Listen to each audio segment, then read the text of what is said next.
Welcome to our channel, everybody.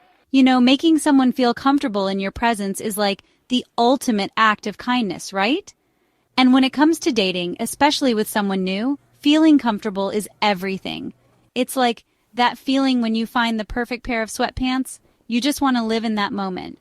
So today, we're diving deep into a topic near and dear to my heart: how to make a woman feel comfortable around you. Get ready for some seriously good vibes. Let's do this. Chapter 1. Start with a smile, but make it genuine. Okay, first impressions, they're huge, right? It's like when you meet someone for the first time and they just radiate this warm, welcoming energy. And you know what always does the trick? A genuine smile. But I'm not talking about some cheesy, forced grin. No. We're going for authentic here, people. Think about something that truly makes you happy.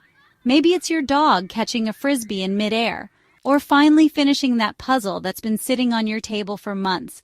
Whatever it is, channel that joy into your smile. You know, a genuine smile has this amazing ability to instantly disarm people and put them at ease. It's like saying, "Hey, I'm friendly and approachable, come on in," without actually saying a word. And the best part? Smiles are contagious. When you smile at someone, it triggers these little mirror neurons in their brain, making them want to smile back.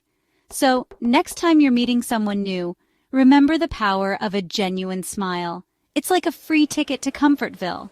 And trust me, everyone wants to hang out in Comfortville. Chapter 2. Eyes on the prize. The prize is good eye contact. All right, let's talk eye contact, people. Now, I'm not saying you have to stare deeply into someone's soul the entire time you're talking to them. That's just creepy. But making good eye contact is key to showing someone you're truly present and interested in what they have to say. Think about it. Have you ever been talking to someone and their eyes are darting all over the place? Like they're more interested in what kind of bread they're going to buy later than in the fascinating story you're telling? It's kind of insulting, right? Good eye contact is like this unspoken language that says, "Hey, you have my full attention. I'm here, I'm listening, and I care about what you're saying." Now, I know eye contact can be tricky for some people. It can feel awkward or intense. But here's a little trick. Try focusing on one eye at a time, or look at the space between their eyebrows. They'll never know the difference. Just remember, the goal is to make a connection, not win a staring contest. So relax, be yourself, and let your eyes do the talking. Chapter 3. Listen up. Active listening is where it's at. Okay, folks, if there's one thing I've learned, it's the power of truly listening. And I'm not just talking about hearing words, I'm talking about active listening. It's about being fully present and engaged. So put those phones away. Show you're listening by nodding and making eye contact. Ask follow-up questions to keep the conversation flowing. People love to feel heard and understood. Ditch distractions and engage those listening ears. Chapter 4. It's like a bubble of comfort. Let's talk about personal space. We all have it, and it's important to respect it. Think of it like a bubble of comfort. Some have bigger bubbles, and that's okay. Be mindful and don't invade it. You don't have to stand miles apart. Just be aware of your distance. If unsure, give extra space. Adjust as you get comfortable. Pay attention to body language. Are they leaning in or backing away? Body language speaks volumes. Respecting space makes people feel safe. When comfortable, they let their guard down. Chapter 5. It's like a secret language we all speak. You know, sometimes our bodies say more than words ever could. It's like that time I accidentally tripped on stage and face planted right in front of everyone. My body was definitely saying, "Help, I've fallen and I can't get up." But seriously, folks, body language is a powerful thing, especially when it comes to making someone feel comfortable. When you're with someone new, pay attention to how you're holding yourself. Are your arms crossed, or are they open and relaxed? Are you making eye contact, or are you staring at your shoes? Crossed arms can signal that you're closed off or uncomfortable, while open body language conveys a sense of warmth and approachability. It's like inviting someone in with a warm hug versus shutting the door in their face. And speaking of hugs, a little physical touch can go a long way, but only if it's appropriate and welcomed. A light touch on the arm or shoulder during a conversation can create a sense of connection, but always be mindful of their boundaries and read the situation. Remember, Your goal is to make the other person feel at ease. So relax, uncross those arms, and let your body language do the talking. Chapter 6. It's like magic.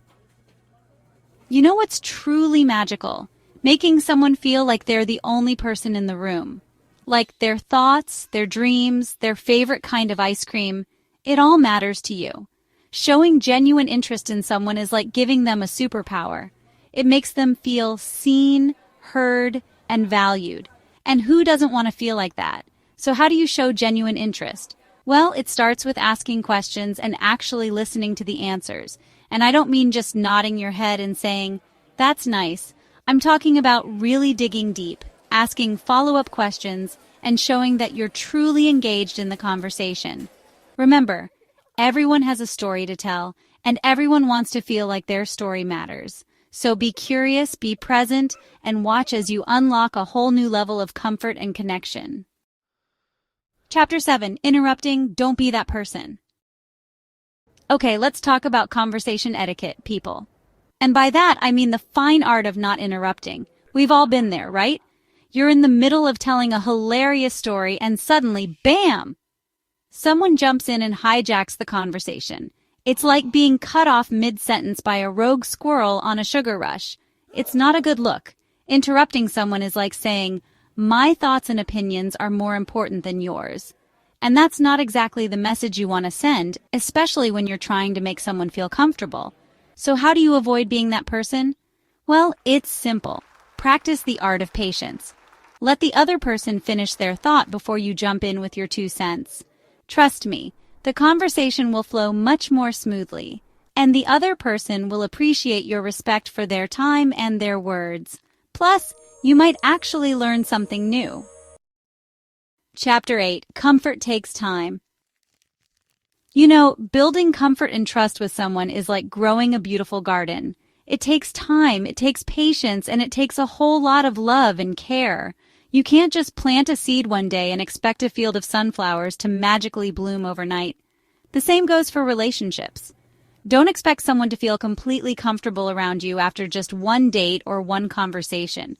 It takes time to let your guard down, to open up, and to truly feel at ease with someone new.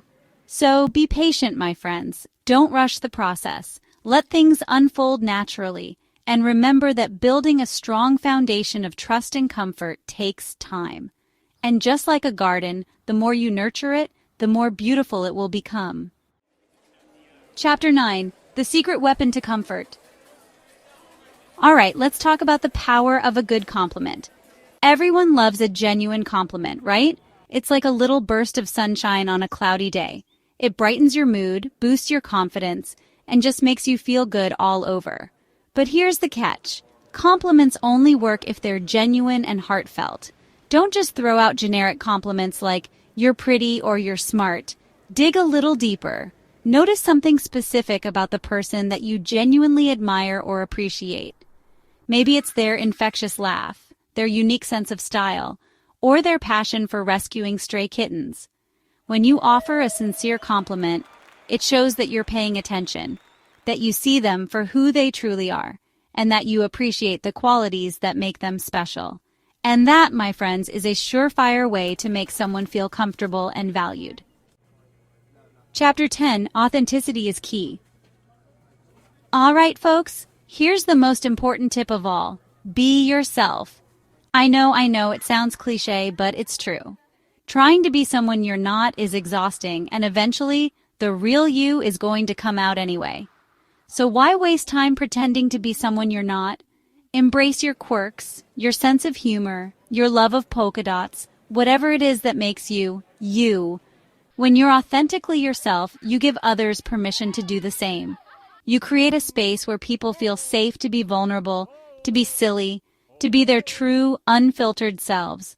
And that, my friends, is the ultimate recipe for comfort and connection. Well, there you have it, folks. My top 10 tips for making a woman feel comfortable around you.